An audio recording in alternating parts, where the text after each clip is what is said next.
कहानी की शुरुआत में हमें कुछ टीनेजर्स एक जगह गेमिंग टूर्नामेंट में पार्टिसिपेट करते हुए दिखाए जाते हैं, जहां जीतने वाले को 10 ग्रैंड्स मिलने वाले थे। उस गेम में सिर्फ दूसरे खिलाड़ियों को मारना और ज्यादा से ज्यादा पॉइंट्स इकट्ठा करना था। गेम शुरू होते ही दो प्लेयर्स दूसरे सभी प्लेयर्स को धड़ाधड़ मारना शुरू कर देते हैं और इस तरह वो ढेर सारे पॉइंट्स जमा कर लेते हैं। उनमें से एक नई प्लेयर थी और दूसरा एक मजा हुआ प्लेयर था जिसने गेमिंग की दुनिया में बहुत सारे इनाम जीते थे। भीड़ उन्हें जोश दिलाने के लिए चिल्लाती है और पुराना प्लेयर अपने एक्सपीरियंस के बल पर लीड करने लगता है, जबकि नई लड़की को आगे बढ़ने के लिए बहुत मेहनत करनी पड़ती है। इसलिए वो इम्पल्स 9 नाम के एक एनर्जी ड्रिंक की बोतल को एक ही घूंट में पी जाती है, जिससे कि न सिर्फ उसे एनर्जी मिलती है बल्कि टाइम भी 100 गुना स्लो हो जाता है। उस पावर की हेल्प से वो उस एक्सपर्ट प्लेयर समेत सारे प्लेयर्स को आसानी से मार देती है। इस तरह वो टूर्नामेंट जीत जाती है और अपने बॉयफ्रेंड के साथ इस खुशी को सेलिब्रेट करने लगती है, पर उसे पता नहीं था कि बहुत जल्द उसकी जिंदगी दुखों में बदलने वाली थी।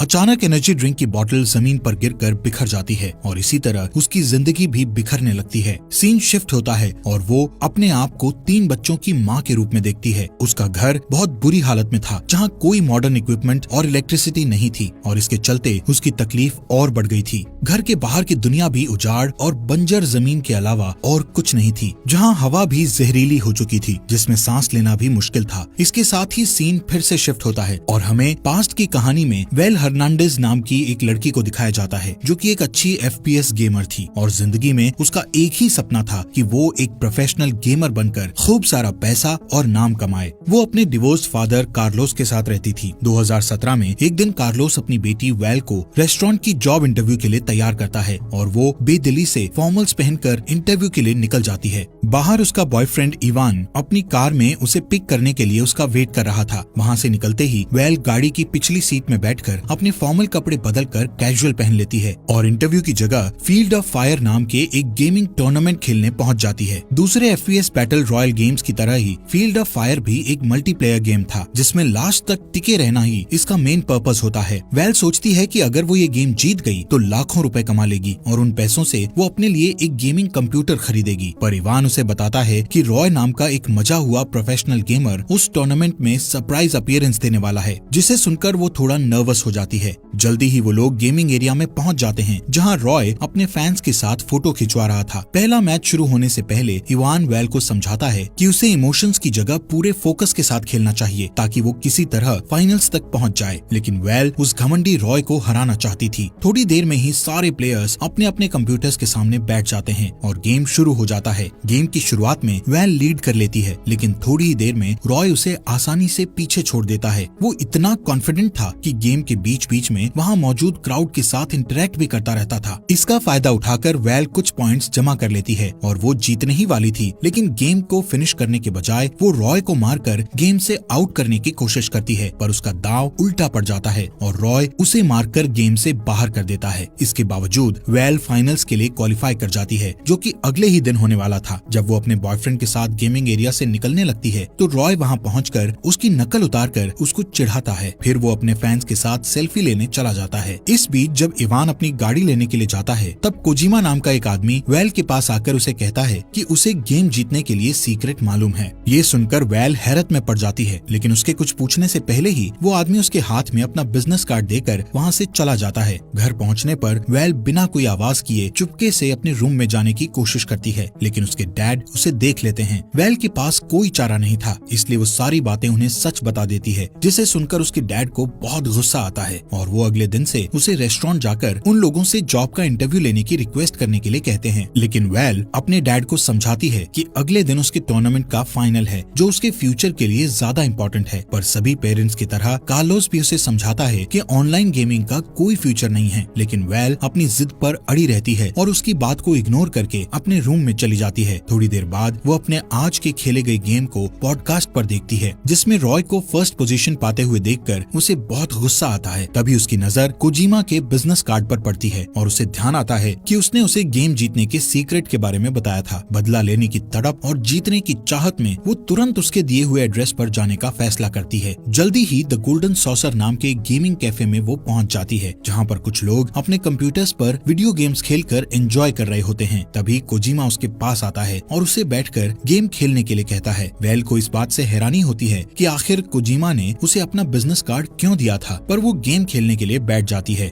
वो उस गेम में हाईएस्ट लेवल चूज करती है, जिसे कंप्लीट करना उसके लिए बहुत मुश्किल था। ये देखकर कोजिमा उसे इम्पल्स 9 नाम का एक एनर्जी ड्रिंक देते हुए कहता है कि ये कोई मामूली एनर्जी ड्रिंक नहीं है और वो चाहे तो उसे ट्राई करके देख सकती है। ये सुनकर वैल उस ड्रिंक का एक घूंट पी लेती है और अचानक उसके आसपास की सारी चीजें उसे स्लो मोशन में चलती हुई दिखने लगती है, जिसकी वजह से उसके लिए वो इम्पॉसिबल लगने वाला गेम बहुत ही आसान हो जाता है। फिर पलक झपकते ही वो रियलिटी में खुद को टेबल के दूसरी तरफ बैठे कोजिमा के सामने पाती है। जब वो उससे पूछती है कि उसे क्या हुआ था, तो वो उसे बताता है कि जो भी इम्पल्स 9 पीता है, समय उसके लिए स्लो हो जाता है और उसे ये एनर्जी ड्रिंक पीते हुए 1 घंटा बीत चुका था। वो उसे ये भी बताता है कि आप जितनी मात्रा में इस एनर्जी ड्रिंक को पिएंगे, टाइम भी उसी रेशो के हिसाब से स्लो होता जाएगा। ये कहकर कोजिमा उससे एक बॉटल ड्रिंक के बदले $500 की डिमांड करता है, जिसे सुनकर वेल शॉक्ड हो जाती है। उसे लगता है कि टूर्नामेंट जीतने के लिए एनर्जी ड्रिंक का इस्तेमाल करना चीटिंग है, पर तभी कोजिमा के फोन पर रॉय की कॉल आती है, जिससे उसे ये पता चल जाता है कि रॉय भी गेम्स जीतने के लिए उस एनर्जी ड्रिंक का इस्तेमाल करता था। इसी वजह से वो दूसरे गेमर्स के मुकाबले अनबीटेबल बना हुआ था। ये सब जानने के बाद वेल इम्पल्स 9 की बोतल खरीदने के लिए तैयार हो जाती है। अगले दिन गेम शुरू होने से पहले वेल इम्पल्स 9 की बोतल को अपने कीबोर्ड के पास रख देती है। गेम शुरू होने से पहले वो उस एनर्जी ड्रिंक का एक छोटा सा घूंट लेती है। फिर अल्ट्रा स्लो मोशंस की बदौलत वो गेम में लीड करने लगती है। ये देखकर रॉय भी इम्पल्स 9 का कुछ घूंट लेता है और तेजी से रैंक्स पार करते हुए टॉप पर पहुंच जाता है। इससे डेस्परेट होकर बिना कुछ सोचे समझे वेल ड्रिंक की पूरी बोतल पी जाती है, जिसके नतीजे में वो एकदम स्लो पेस में पहुंच जाती है और उसका पूरा फायदा उठाते हुए वो रॉय के अवतार को मारकर पूरा टूर्नामेंट जीत जाती है। उसका बॉयफ्रेंड इवान और सारा क्राउड उसके लिए चीयर्स करने लगता है। वो दोनों एक दूसरे को किस करने लगते हैं कि तभी एनर्जी ड्रिंक की बोतल जमीन पर गिरकर टूट जाती है। यहाँ से सीन शिफ्ट होकर वापस उस जगह पहुँच जाता है जहाँ हम वेल को एक बेकार से घर में चेयर पर एक बच्चे को गोद में लिए बैठा हुआ देखते हैं। थोड़ी ही देर में मैले कुचैले कपड़े पहने इवान वहाँ आता है और बच्चे को सुलाने के बाद उसे तैयार होने को कहता है। वेल बहुत कंफ्यूज थी और अपनी पूरी एडल्ट बॉडी और अपनी उंगली में वेडिंग रिंग को देखकर हैरानी से हांफने लगती है। वो थोड़ी राहत पाने का सोचकर नीचे जाती है, पर वहाँ और भी 2 बच्चे उसे मम्मी कहकर बुलाते हैं, जिसे सुनकर वो डर जाती है और घबराकर घर के बाहर निकल जाती है। वहाँ वो लोगों को टेंट में रहते और खुले में बने पब्लिक बाथरूम का इस्तेमाल करते हुए देखती है। आखिरकार उसे पता चलता है कि वो पलक झपकते ही लगभग 12 साल स्किप करके सीधे 2029 में पहुंच गई थी और वो लोग जिस जगह रह रहे थे वो पूरा इलाका चारों तरफ ऊंची दीवारों से घिरा हुआ था, जो कि वेस्टलैंड से इस एरिया को अलग करता था। वेस्टलैंड में डेथ लिजार्ड जैसे खतरनाक जानवर रहते थे जो इंसानों पर हमला करने के लिए बदनाम थे। इस वजह से वहाँ रहने वाले लोग अलग अलग शिफ्ट्स में गेट पर पहरा देते थे। इसके अलावा उसे ये भी मालूम चलता है कि जिन लोगों ने पास्ट में बहुत ज्यादा इम्पल्स 9 पिया था वो लोग रियल टाइम में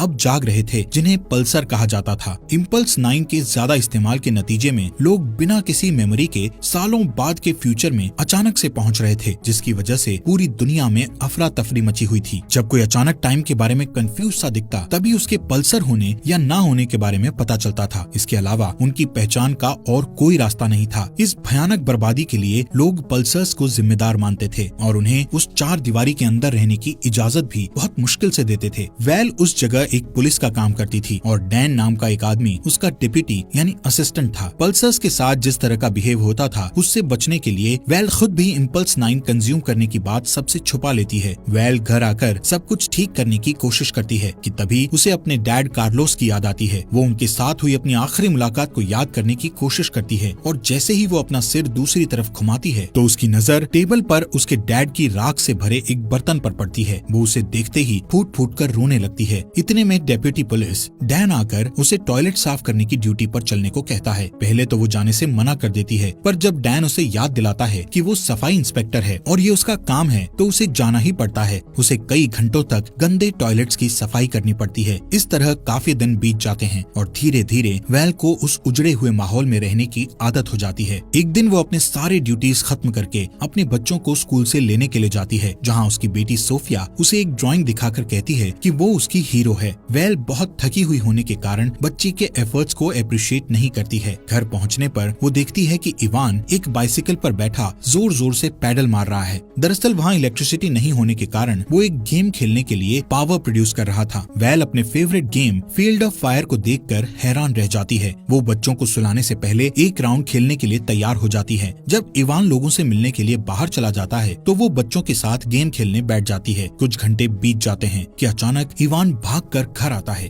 वो काफी डरा हुआ था और वेल से कहता है कि वो आज अपनी गार्ड की ड्यूटी करना भूल गई थी, जिसकी वजह से गेट पर पहरा देने वाले डैन को अंदर आने का मौका नहीं मिल पाया और वो डेथ लिजार्ड का शिकार बन गया। दोनों तुरंत वहाँ पहुँचते हैं जहाँ डैन की वाइफ वेल पर बहुत गुस्सा होती है। अपनी गलती पर शर्मिंदा होते हुए वो वापस घर जाने को होती है, पर तभी इवान उसे याद दिलाता है कि उसकी ड्यूटी अभी पूरी नहीं हुई है। ये सुनकर वो उदास मन से अपनी शिफ्ट पूरी करती है और घर आकर दुखी मन से फूट फूट कर रोने लगती है। इवान उसे प्यार से समझाता है और तसल्ली देता है। वेल को महसूस होता है कि वो इस नई दुनिया के लिए फिट नहीं है और इसीलिए सब कुछ छोड़कर वो वेस्टलैंड घूमने का इरादा करती है। लेकिन जाने से पहले वो इवान को एक लेटर लिखकर उसे बता देती है कि वो एक पल्सर है। अगले दिन वो कभी वापस ना लौटने का इरादा करके निकल जाती है। जब इवान वो लेटर पढ़ता है तो उसे बिल्कुल विश्वास नहीं होता। अगले सीन में हम देखते हैं कि वेल बंजर जमीन पर भटकते हुए एक बेकार पड़ी बिल्डिंग के पास पहुंचती है। वो उजाड़ बिल्डिंग असल में कोजिमा का gaming cafe the golden saucer था। वेल उस कैफे के अंदर जाती है और इधर उधर देखती है। कोजिमा को एक काउंटर से निकलते देख उसे हैरानी होती है। वो देखती है कि कोजिमा पर उम्र का बिल्कुल भी असर नहीं हुआ था, लेकिन वो ये राज उसे नहीं बताता है। उनकी बातों के दौरान कोजिमा को पता चलता है कि वेल एक हफ्ते पहले ही पास्ट से रियलिटी में जागी थी। वो स्वीकार करता है कि इम्पल्स 9 की वजह से बहुत सारी जिंदगियां बर्बाद हुई थी, लेकिन उसके पास वेल को उन सारी तकलीफों से छुटकारा दिलाने का प्लान था। कोजिमा इम्पल्स 9 का एक बड़ा बोतल लाकर उसे पीने को देता है। वो ये भी कहता है कि अगर उसने इसे पी लिया तो वो इस दुनिया में वापस कभी नहीं आएगी, क्योंकि वो सैकड़ों साल आगे के फ्यूचर में पहुंच जाएगी और तब तक वो इस दुनिया में मर चुकी होगी। कोजिमा उसे ड्रिंक पीते हुए गेम खेलने का सजेशन भी देता है। वेल को ये आइडिया पसंद आता है और वो अपना favourite game field of fire खेलने बैठ जाती है। पर जब वो इम्पल्स 9 की बोतल को उठाने के लिए आगे की तरफ झुकती है तो उसकी नजर उस ड्राइंग पर पड़ती है जो उसकी बेटी ने उसके लिए बनाया था। वो इमोशनल होकर यादों में खो जाती है। उसे इवान और अपने बच्चों के साथ बिताए सारे खुशगवार पल याद आने लगते हैं। फिर वो एनर्जी ड्रिंक पीने का इरादा छोड़कर वापस अपने परिवार के साथ जिंदगी गुजारने का फैसला करके अपने घर की तरफ चल देती है। लेकिन गेट पर उसे इवान गार्ड की ड्यूटी करते दिखाई देता है, जो उससे बहुत नाराज था।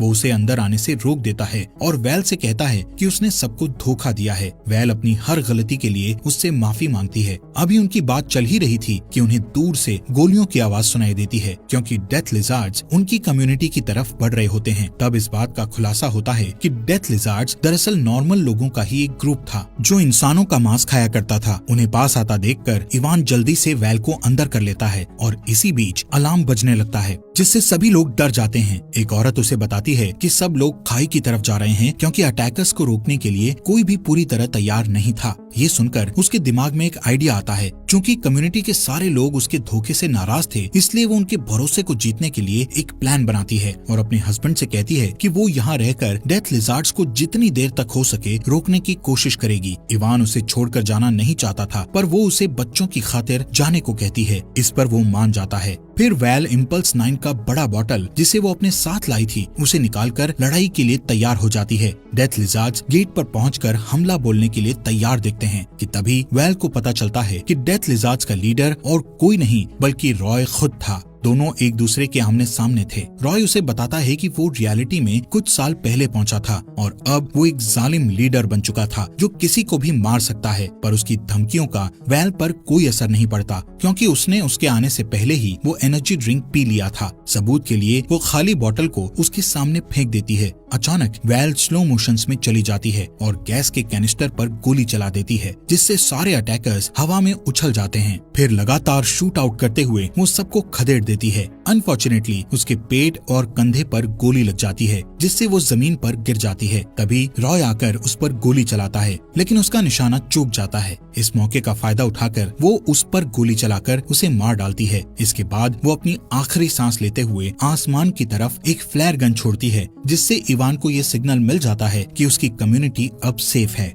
एक तरफ इवान आसमान की तरफ जाते हुए ब्राइट रेड फ्लेयर को देखता है और दूसरी तरफ वेल धीरे धीरे अपनी आखिरी सांस ले रही होती है। दोस्तों, हमारे फॉक्स एक्सप्लेनर हिंदी चैनल को सब्सक्राइब करना मत भूलना।